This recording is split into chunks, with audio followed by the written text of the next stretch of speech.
اے ابن آدم، اپنی دنیا کو آخرت کے بدلے بیچ دے، تجھے دونوں کا نفع حاصل ہوگا۔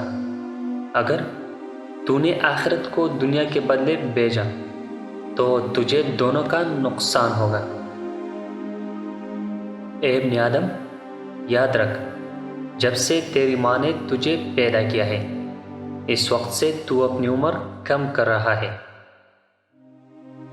مومن وہ نہیں جو دین کو اپنی رائے سے حاصل کرے، بلکہ مومن تو وہ ہے جو دین کو اللہ تعالیٰ کی بارگاہ سے حاصل کرے، یعنی دین کے حصول کے لیے انہی ذرائع کو استعمال کرے جو اللہ تعالیٰ نے مقرر کیے ہیں۔ اے ابن آدم، ایمان سجنے سنورنے اور اظہار خواہشات کا نام نہیں، بلکہ ایمان تو وہ ہے جو دل میں بیٹھا ہو اور عمل اس کی تصدیق کرے۔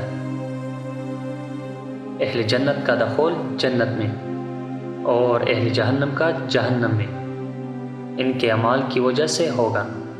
ہر فریق کا ہمیشہ ہمیشہ کے لیے جنت یا دوزخ میں رہنا محض نیت پر مبنی ہوگا، کیونکہ اہل جنت کی نیت یہ تھی کہ اگر وہ ہمیشہ دنیا میں رہتے تو اطاعت کرتے، اور اہل دوزخ کی نیت یہ تھی کہ اگر زندہ رہتے تو ہمیشہ کفر و شرک کرتے۔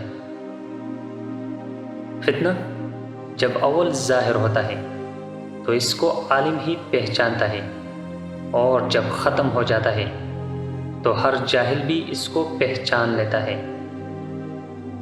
اہل بدعت اور خواہشات نفسانیہ کی پیروی کرنے والوں کی نہ باتیں سنو، نہ ان سے مناظرے کرو، اور نہ ان کی ہم نشینی اختیار کرو۔